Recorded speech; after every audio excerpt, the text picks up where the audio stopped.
तो बच्चों, इसमें मंसूर अली जी ने सारी ये बात बता दी। मंसूर कहता जिसे निवाला कुफर का मत खा, ये मांस मछली मत खा, ये पाप ना कर। और ये क्योंकि उसको जितना ज्ञान था, जैसे संपूर्ण ज्ञान तो आपको ही देना तो होता नहीं। कसम क्या कह रहे हैं गुरुदेव? मंसूर अली को संपूर्ण ज्ञान नहीं था। अब जिसको ज्ञान ही संपूर्ण नहीं था तो नाम कैसे संपूर्ण होगा उसके पास?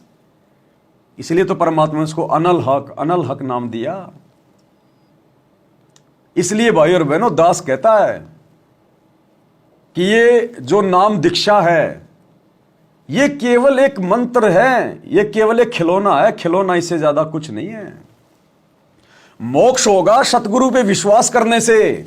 कहे कबीर सुनो बे साधो मैं तो हूं विश्वास में। ये नहीं कहा कहे कबीर सुनो बे साधो मैं तो हूं इन मंत्रों में, सतनाम में, सारनाम में ना। कहे कबीर सुनो बे साधो मैं तो हूं विश्वास में, कि ये ज्ञान समझ में आने के बाद यदि आपको विश्वास हो गया कि मेरा गुरु भगवान है, परमात्मा है, तो आप जी बुरे काम करने से बचोगे। आप कभी शौपन में गलतियां नहीं करोगे। फिर उसके बाद परमात्मा कहते हैं तुम कर दो पल में पार हो जा रजा तेरी। 1 सेकंड में परमात्मा सतलोक में जा बैठेगा, ले जाएगा अपनी आत्मा को। वर्तमान में जो मंत्र दीक्षा हमें दी गई है, जो 5 यज्ञ जो दिए गए हैं, ये परमात्मा ने हमें केवल इसलिए दिए गए हैं कि ठीक है, इसको तेरे ऊपर विश्वास भी हो गया, इसको ज्ञान भी हो गया। अब ये 24 घंटे क्या करेगा? ये 24 घंटे क्या करेगा? काल तो हाथ में इनके मोबाइल भी देगा, टीवी भी देगा, फिल्में भी बनवाएगा, दुनिया भर के सारे उल्टे काम धंधे भी होंगे। तो ये तो फिर से तेरे को भूल जाएगा, फिर से काल इसके ध्यान को डाइवर्ट कर देगा। इसलिए परमात्मा ने काल की बकवादों से हमारे ध्यान को बचाए रखने के लिए ये मंत्र जाप करने को दिए, 5 यज्ञ दिए हमारे को, ताकि इन क्रियाओं के बहाने हम संसार से पीछे हटे रहें और हमारा भाव, हमारा समर्पण हमारे गुरुजी में लगा रहे। हम भटके ना, ये मन ना भटके। इसलिए परमात्मा ने हमें ये भक्ति विधि दी है। अन्यथा बताओ मंसूर अली को कौन सा परमात्मा ने सही मंत्र दिया था? अनल हक, ये तो मंत्र है ही नहीं। गुरुजी कहते हैं ये तो मंत्र है ही नहीं। असली मंत्र तो ये हैं जो आपको आज दिए हैं वर्तमान में। लेकिन मंसूर अली को उस समय समाज से उल्टा हटाने के लिए उस नाम के ऊपर लगा के रखना था। अगर नाम नहीं जपेंगे, 5 यज्ञ नहीं करेंगे तो करेंगे क्या सारा दिन? फिर बकवादों में लग जाएंगे। अब इसका मतलब यह नहीं है कि हमें आज गुरुजी समझ में आ गए कि हमारे गुरुजी परमात्मा भगवान है तो हम नाम जापना छोड़ दें या नाम जपने को थोड़ा कर दें, 5 यज्ञ ना करें। नहीं, उतने ही करने पड़ेंगे जितने गुरुजी ने बताएं। उसी भाव से करने पड़ेंगे जिस भाव से गुरुजी ने उन मंत्रों का जाप करने के लिए कहा है। सुरति, नृति, मन और पवन, उसी हिसाब से करने पड़ेंगे वो, क्योंकि ये भक्ति के पूरक हैं, भक्ति से जुड़े हुए हैं। ये इनका आपस में जो है कनेक्शन है इनका आपस में। हमने केवल समझना है कि परमात्मा ने दिए क्यों हैं। समाज की परंपराओं से पीछे हटाने के लिए, समाज की बकवादों से हटाने के लिए, क्योंकि खाली दिमाग शैतान का घर होता है। अगर भगवान हमें अगर इस विधि से, अगर संसार से अगर उल्टा ना हटाएं तो खाली दिमाग शैतान का घर। सारा दिन फिर हम लोग क्या सोचेंगे? जो देखेंगे वो ही सोचेंगे। फिर हम कहां से फिर हम परमात्मा के लोक में जाएंगे? तो जो विधि गुरुजी ने बता दी, जो मंत्र दे दिया, जो 5 यज्ञ बता दी, वो भी हमने कंप्लीट करने हैं। उसी प्रकार से हमने उनको करना है। दास केवल समझाने के लिए आप लोगों को बता रहा है। अब हमने इतना समझदार हो जाना चाहिए। असल में मुक्ति होगी अपने गुरु की आज्ञा में, अपने गुरु की आजीवन आज्ञा में रहने से। कहे कबीर सुनो भाई साधो मैं तो हूं विश्वास में। अगर आपको विश्वास नहीं है कि मेरा गुरु भगवान नहीं हो सकता, मेरा गुरु परमात्मा नहीं है, कबीर नहीं है, मेरा गुरु तो कबीर का भेजा हुआ दूत है, उनका संदेश वाहक है, उनका दास है, उनका अवतार है, तो आप लाख जन्म में भी सतलोक नहीं जा सकते, चाहे आप कितनी मालाएं फेर लो। और जब आपको विश्वास हो जाएगा और साथ में जो विधि गुरुजी ने बता दी, उस विधि से आप अपना सुमरण करोगे, अपनी 5 यज्ञ करोगे, तो परमात्मा फिर ऐसे ले जाएगा जैसे पका हुआ आम पेड़ से जरा से हवा लगते टूट जाता है। भगत को पता भी नहीं चलेगा मेरा शरीर कब छूट गया। आम दुनिया तो रो रो के मरती है, तड़प तड़प के मरती है, यम के दूत उसका गला दबाते हैं, उनकी टट्टी पेशाब निकल जाती है। और भगत इस भक्ति के प्रभाव से, गुरु के आशीर्वाद से अंत समय में जैसे पका हुआ आम जरा सी हवा लगते ही टूट जाता है, इसी प्रकार से भगत का शरीर छूटेगा। भगत मरेगा नहीं, भगत को पता ही नहीं चलेगा। भगत सोच रहा मैं तो गुरु जी के साथ में सत्संग में बैठा हूं, मैं तो सत्संग में जा रहा हूं, मैं तो परमात्मा की महिमा गा रहा हूं, मैं तो परमात्मा के शब्द गा रहा हूं, और पता ही नहीं चलेगा कब तुम्हारा शरीर छूट गया। और पीछे से यूं दीवार के लगे रह जाएंगे, यूं शब्द गाते गाते यूं लगे के लगे। बाद में भगत देखेंगे, अरे भगत चुपचाप क्यों बैठा, क्या हो गया इसको, ऐसा हो जाएगा। नहीं तो फिर भक्ति का फायदा क्या। इस सत भक्ति को करते करते भी अगर आप एक्सीडेंट में मर रहे हो, बीमारी से हॉस्पिटल में मर रहे हो, लड़ाई झगड़े में मर रहे हो, जहर खा के मर रहे हो, फांसी खा के मर रहे हो, जो इन सतलोक आश्रमों में कोऑर्डिनेटर मर रहे हैं दुर्गति से, आम संगत का क्या होगा।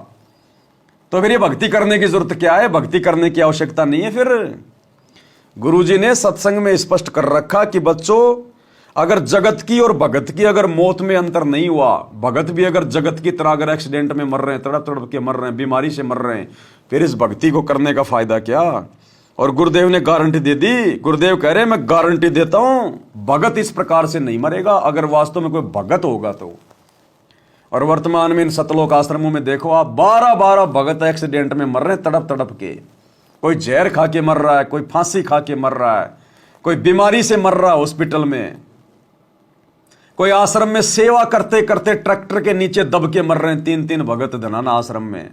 कोई मुंड का आश्रम में टैंक की सफाई करते समय जहरीली गैस से दम घुटने से मर रहे हैं। वो भक्ति कर रहे हैं, ड्रामा कर रहे हैं, ड्रामा।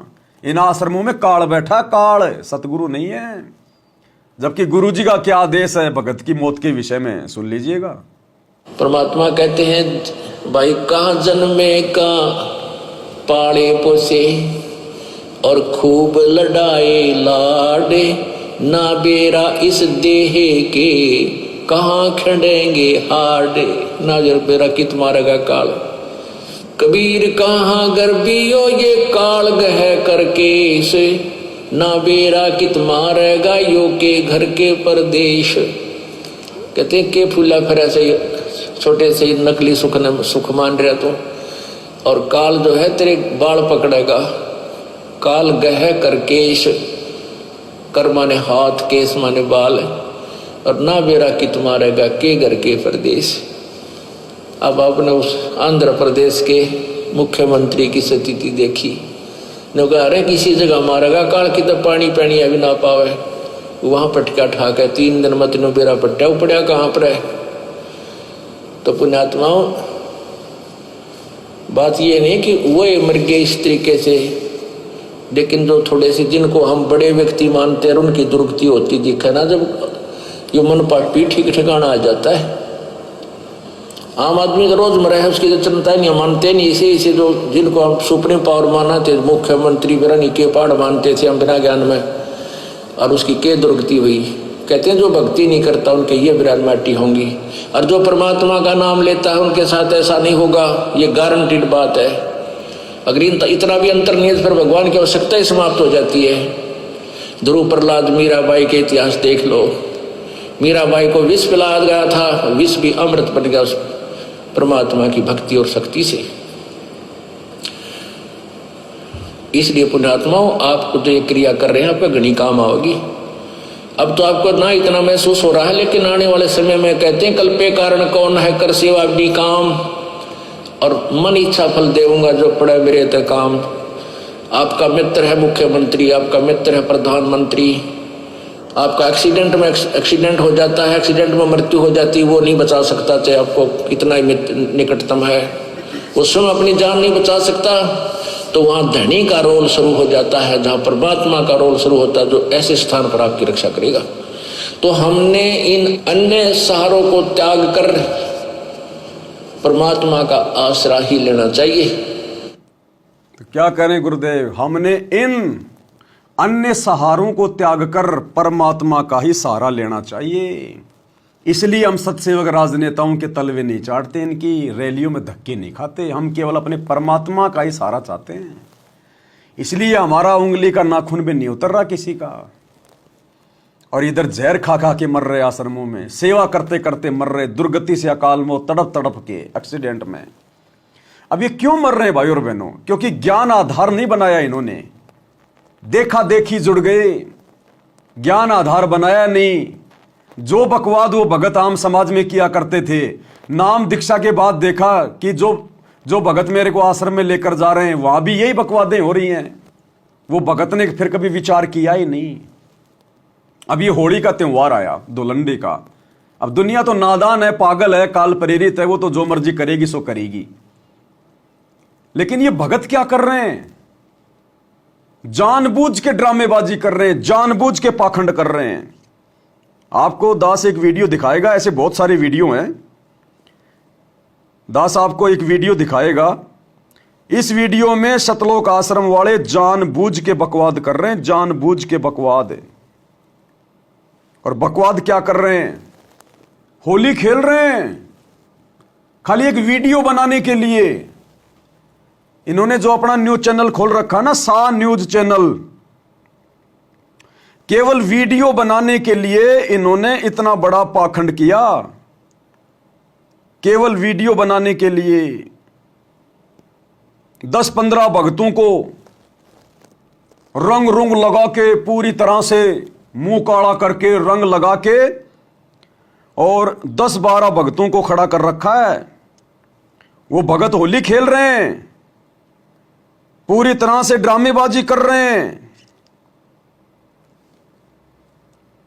और दूसरी तरफ 5-7 भक्तों को भगत की तरह खड़ा कर दिया गया। जैसे आश्रमों में ड्रामेबाजी करते हैं ना, 10 भक्तों को मुसलमान बना दिया टोपी टापी पहना के, या 10 भक्तों को जो है ये पंडित बना देंगे, और बाकी जो भगत हैं उनको ये भगत बना देंगे, और उनको आमने सामने खड़ा कर देंगे, उनको बकवाद करने के लिए, पाखंड करने के लिए। और फिर बीच में वो सा न्यूज चैनल वाला, सतलोक आश्रम न्यूज चैनल वाला, उन दोनों के विचार जानेगा। हाँ साहब, आप क्या कहते हैं भक्ति के बारे में, भगवान के बारे में। फिर दूसरा उनको बताएगा, वो उनको बताएंगे। तो ये ड्रामेबाजी इन लोगों ने होली के समय शुरू की। इनको क्या आवश्यकता थी भाई और बहनों ये ड्रामेबाजी करने की, ये पाखंड करने की? क्या हमारे गुरुदेव भगवान ने हमें कभी इस प्रकार से फिल्में बना के, ये ड्रामेबाजियां करके, क्या कभी हमें समझाया? अरे ज्ञान है, सच्चा ज्ञान है। अगर सच्चे हो, अधिकारी हो, आप गुरुजी के ज्ञान को सही तरीके से पेश करो जैसा गुरुजी ने बताया। गुरुजी के सत्संगों का असर होगा, उनकी वाणियों का असर होगा। और हम भगत एक्टिंग करेंगे कि भाई होली अच्छी चीज नहीं है खेलना, और हम खुद होली खेल के दिखाएंगे, रंग रोगन लगा के दिखाएंगे। और देखो शर्म की बात, शर्म नहीं आई इन भक्तों को जरा भी कि हम जो कर रहे हैं वो क्या कर रहे हैं। क्योंकि काल तो भाई और बहनों शब्दों को पकड़ेगा, शब्दों को। काल भगत की ऐसी तैसी करेगा, शब्दों को पकड़ के काल शब्दों को पकड़ेगा। तो मध्य प्रदेश के 10-15 भक्तों को इन्होंने रंग रुंग लगा के, पूरा लाल पीला करके, पूरा, अब ये रंग भी लाए खरीद के। तो भक्तों के पैसों की ऐसी तैसी हुई ना, दान के पैसों की हुई ना ऐसी की तैसी। और काल ने तो होली इनको खिलानी थी, चाहे कैसे भी खेलो काल की तरफ से, तो तुमको रंग में डालना था, काल ने डाल दिया। सतगुरु ने तो कहा नहीं कि भैया तुम दुनिया को समझाने के लिए तुम ये ड्रामेबाजी करो, पाखंडबाजी करो। काल ने तुमसे करवा दी। क्यों? क्योंकि अंदर से तुम्हारी इच्छा थी। अन्यथा अगर तुम्हें गुरुजी का बेटा भी कहे ना कि भगत जी वीडियो बनाएंगे, तुम अपने आप को रंग वंग लगाओ, ये करो, तुम ये एक्टिंग करो, मतलब शराब पीने की, अगर भगत होगा तो मना कर देगा, भगत जी ड्रामेबाजी मैंने बहुत कर ली। अगर कोई और आपके जाल में फंसे तो उसको फंसा लो, ये भगत तो आपके जाल में नहीं फंसने वाला। जब मेरे समझ में आ गई मेरे गुरुजी का सत्संग सुनने से, तो क्या बाकी दुनिया को गुरुजी के सत्संगों से समझ में नहीं आएगी? फिर ये ड्रामेबाजी करने की जरूरत क्या है? ये झूठा दिखावा करने की क्या जरूरत है? तो देखो वो भगत 5-7 भक्तों को खड़ा कर दिया इन्हें सतलोक आश्रम मैनेजमेंट वालों ने, जगत वाले बना के, और रोड के बीच में खड़े होके और रंग रुंग लगा के और जगत वालों की तरह एक्टिंग कर रहे हैं। शराब पी रखी है, शराब की तरह बोल रहा है, शराबी की तरह, और कह रहा हम तो चिकन भी खाते हैं, हम तो मटन भी खाते हैं, और छोटे भैया हमने तो शराब पी रखी है। शराब बोल, क्या क्या कर लेगा तू? भगत होके ड्रामेबाजी कर रहे हैं, नकली। अब भाई और बहनों विचार करना, अगर इस व्यक्ति ने ये रंग ओरिजिनल में लगा रखा है, क्योंकि लगा ही रखा है इसने, अगर ओरिजिनल में ये होली खेल रहा है तो जो शराबी की तरह बोलने की एक्टिंग कर रहा है, क्या गारंटी है कि इसने शराब नहीं पी रखी होगी? इसने शराब भी पी रखी है, क्योंकि इनकी कोई मर्यादा नहीं है।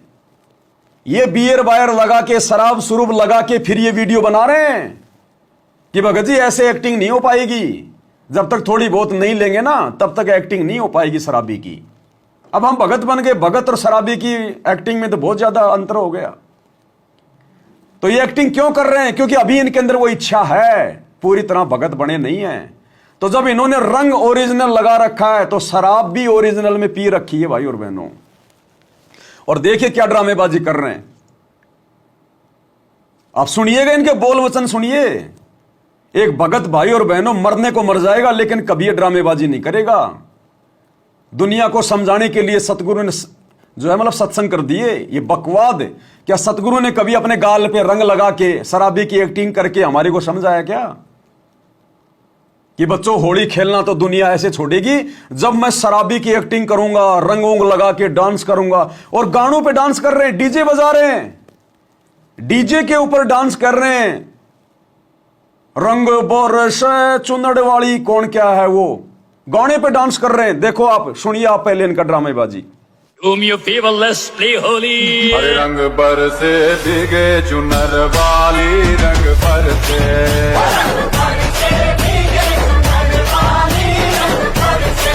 ओ रंग बरसे भीगे चुनर वाली, रंग बरसे। कहना चाहिए बुराई की। जी भाई साहब, क्या नाम है आपका? अरे मेरा नाम मोहन है, कहाँ से आए हैं आप? यहीं से तलवारा में रहता हूँ। तो आज जो होली का त्योहार आप लोग में रहता हूँ, तो आज- क्या कर लोगे? तो आज जो ये होली का त्योहार मना रहे हैं आप, हाँ। कहना चाहिए कि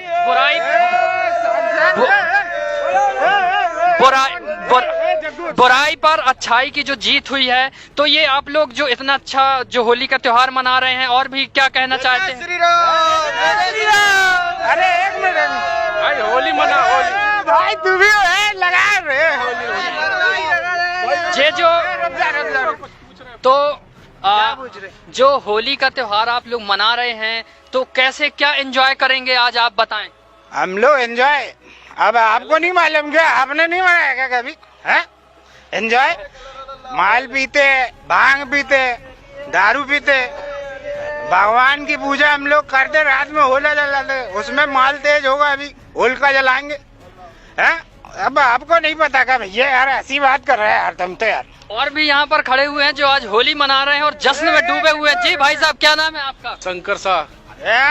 जो आज होली का जश्न जो आप मना रहे हो, डूबे हो, हर्षोल्लास से मना रहे हो, क्या कहना चाहते हो? और भी लोग, अरे भारतीय संस्कृति है, हम लोग सनातनी है, सनातनी चाचा वापर से ये चला आ रहा है, मेरा भाई। अरे की जीत हुई है, इसलिए होली मना रहे हैं। और जो कि होलिका दहन हुआ है, तो होलिका दहन के कारण हम लोग बुराई जो होलिका में थी उसको हम लोग मना रहे हैं।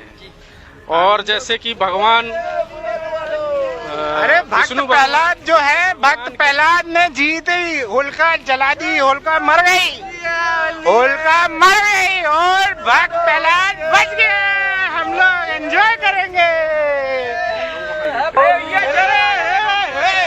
हटाए, उन लोग बैठे हुए हैं, चलते हैं। चलो चलो, हटा रहे, हटा हटा हटा।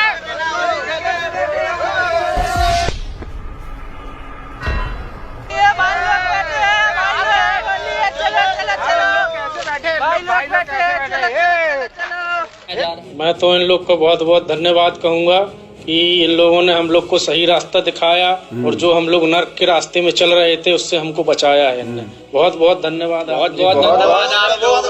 कौन सा है जो गुरुजी का आपका हमको? अब इनकी शराब भी उतर गई 2 मिनट में। 2 मिनट में ये जगत से भगत भी बन गए, इनकी शराब भी उतर गई। अरे आदमी के 8-10 घंटे पहले तो शराब नहीं उतरती, तुम्हारी आधे घंटे में शराब भी उतर गई, तुम्हारे को सारे प्रमाण भी समझ में आ गए और तुम भगत भी बन गए, तुम सारे काम करोगे। तो कहने का मतलब भाई और बहनों, काल इसी प्रकार से ठगेगा। ये बॉलीवुड वाले भी तो नौटंकी कर रहे हैं, ड्रामेबाजी कर रहे हैं, और वही ड्रामेबाजी इन भक्तों ने शुरू कर दी। तो गुरुजी ने इसका मतलब फिर थोड़ा सा दिमाग लगाना चाहिए था। गुरुजी ने, इन भक्तों में दिमाग ज्यादा है, गुरुजी में दिमाग थोड़ा था। गुरुजी ने फालतू में अपना गला फड़वाया 3-3 घंटे ये होली के ऊपर, दीपावली के ऊपर ये सत्संग करके। गुरु अपने भक्तों को आश्रम में खड़ा कर देता, उनके लगा लगा के गुलाल दे दे के उनके हाथों में वो पिचकारी और वीडियो बनवा देता और सोशल मीडिया पे वायरल कर देता, बस काम खत्म। तो ये ड्रामेबाजी नहीं चलती भक्ति मार्ग में, काल शब्दों को पकड़ेगा। अब बताओ भाई और बहनों, कितना इनका समय बर्बाद हुआ और ना इनके शब्दों का किसी पे कोई असर होगा, हो ही नहीं सकता, क्योंकि ये खुद ये ड्रामेबाज हैं। ये खुद अपने गुरु को परमात्मा नहीं मानते, उनकी आज्ञा में नहीं चलते, ये ज्ञान को आधार नहीं बना के रखा। इनके शब्दों का असर किसी पे होना ही नहीं है। तो कितना समय बर्बाद हुआ इनका, कितना इनका पैसा बर्बाद हुआ ये रंग रुंग लाने में, सारा सब कुछ करने में। आधा 1 घंटे इन्होंने ये ड्रामेबाजी करी, कितना इनका समय बर्बाद हुआ। बैठ के सुमरन करते ना ये लोग इतने समय में, और भक्तों के अलावा इनकी वीडियो कोई देखता नहीं है। आश्रम वालों के वीडियो भक्तों के अलावा कोई नहीं देखता इनके ड्रामेबाजी को। तो काल ने कितना नुकसान कर दिया, लेना एक देना दो। अब नहाएंगे धोएंगे, कितना पानी बर्बाद करेंगे, कितना साबुन बर्बाद करेंगे, और जो पैसा बर्बाद हुआ रंग लाने में, और जो कपड़े सारे इनके जो है वो गंदे हो गए। क्या मतलब निकला इस ड्रामेबाजी में। तो भक्ति मार्ग में ये ड्रामेबाजी नहीं चलती है, ये एक्टिंग बाजी यहां नहीं चलेगी। अगर इन फिल्मों को देखने से, इस एक्टिंग को देखने से अगर भगवान भक्ति समझ में आनी होती, तो ये ड्रामेबाजियां तो बॉलीवुड में लाखों की संख्या में फिल्में बनी हुई हैं। हर फिल्म कोई ना कोई संदेशा देती है। हर फिल्म का लास्ट में यह संदेशा होता कि बुराई के ऊपर अंत में अच्छाई की जीत होती है। लेकिन क्या किसी ने वो निकाला क्या? और इनकी ये ड्रामेबाजी देख के अगर किसी ने, अगर जिसका होली मनाने का मन नहीं है, अगर उसने होली मनाने की इच्छा अगर आ गई, किसी की भांग पीने की इच्छा नहीं है और ये कह रहे हम तो भांग पिएंगे, माड़ पिएंगे, मुर्गे काटेंगे, दारू पिएंगे, तुम भी पियो, सरकार को राजस्व जा रहा, हम तो सरकार को मजबूत बना रहे हैं। अगर इनकी इन बातों को किसी ने अगर पकड़ के अपने जीवन में लागू कर लिया तो फिर दोषी कौन होगा? तो ये काल की ड्रामेबाजी है भाई और बहनों, ये भक्ति मार्ग में नहीं चलती। इसीलिए तो आए दिन मरते हैं भगत। इसीलिए तो गुरुजी ने इनको रिजेक्ट कर दिया कि तुम तो ड्रामेबाज आदमी हो। अरे जो भगत है वास्तव में, जिसने उपदेश ले लिया और ज्ञान समझ में आ गया, उसको तो अगर कोई 1 करोड़ रुपया दे तो 5 मिनट का वीडियो भी अपने गालों पे रंग लगा के वो नहीं बनाएगा। ये भाव बिगड़ते हैं। आधे घंटे में जो बकवाद इन्होंने की है, नाचने गाने की, ये फालतू के शब्द अपने मुंह से निकालने की। परमात्मा ने शब्द से सृष्टि रची है और गुरुदेव ने क्या बताया कि बच्चों तुम्हारे जो शब्द है ना, जो मुंह से निकलते हैं, ये ऊपर जाते हैं ब्रह्मांड में, और जैसे तुम्हारे शब्द होते हैं वैसा उनका प्रभाव नीचे आएगा। तो इन शब्दों का क्या प्रभाव पड़ेगा आम समाज में? क्या प्रभाव पड़ेगा इन शब्दों का जो ये ड्रामेबाजी कर रहे हैं? अरे हम नाम दीक्षा लेने से पहले क्या क्या कुकर्म करते थे, शराब पीते थे या मांस खाते थे, आज हमारे को बताने में भी जो है मतलब डर लगता है कि मुंह से तो शब्द निकालने पड़ेंगे, इसलिए हम किसी को बताते भी नहीं है, बोलते भी नहीं है। और ये बड़े खुश हो के बोल रहे हैं चिकन खाता था, मटन खाता था, शराब पीता था, आज भांग पीऊंगा, लाओ रे घोट के, जय श्री राम जय श्री राम। क्या ये ड्रामेबाजी? और फिर कहते हैं हम हिंदू हैं, हम सनातनी हैं। अरे क्यों बेचारे हिंदुओं को बदनाम कर रहे हो तुम? बेचारे हिंदुओं को भी बदनाम कर रहे हैं। आम हिंदू जो होली खेलता है, जिसको ज्ञान नहीं है, वो भी सरेआम ये नहीं कहता कि आज मैं चिकन खाऊंगा, आज मैं जो है कि मांस खाऊंगा, आज मैं दारू पीऊंगा, लाओ रे माल घोट के। वो भी सरेआम नहीं बोलते, उनमें भी थोड़ी बहुत कोई शर्म होती है। तुम बेचारे उन हिंदुओं को भी तुम बदनाम कर रहे हो, उन सनातनियों को भी तुम बदनाम कर रहे हो, ये ड्रामेबाजी करके, ये नौटंकी करके। तो ये काल इसी प्रकार से भगत की मर्यादा तोड़वाता है भाई और बहनों। भगत होगा तो ये ड्रामेबाजी करने की इसकी इच्छा ही नहीं होगी, सोच भी नहीं सकता हो कि भैया ये एक्टिंग किसी और से करवा ले, मेरे बस की बात नहीं है। लेकिन ये तो सारे ड्रामेबाज हैं। ये रियल जिंदगी में शराब पीते हैं, ये रियल जिंदगी में सारे उल्टे काम करते हैं। इन्होंने होली भी खेली होगी, कोई बड़ी बात नहीं है। वीडियो दास ने आपको दिखाया था कल या परसों, आपको मैंने व्हाट्सएप पे डाला था। ये मैनेजमेंट वाले खुद होली का सामान बेच रहे हैं, मैनेजमेंट वाले खुद दुकान लगा लगा के दुल्हनडी का सामान बेच रहे हैं। तो बताओ भाई और बहनों, इनके ऊपर कैसे विश्वास किया जाए कि ये लोग ये कुकर्म नहीं करते होंगे? सारे काम करते हैं ये लोग, सारे काम करते हैं। तो कहने का मतलब भाई और बहनों, हमने तो अपने गुरुजी के ज्ञान को आधार बना के, और जैसा गुरुजी ने हमें निर्देशित किया है, हमने तो उसी प्रकार से आगे बढ़ना है। इस ड्रामेबाजी में पाँव नहीं देना। भाई जो गुरु बचन पे डट के कट गए फंद 84 के, कट गए फंद 84 के, कट गए फंद 84 के।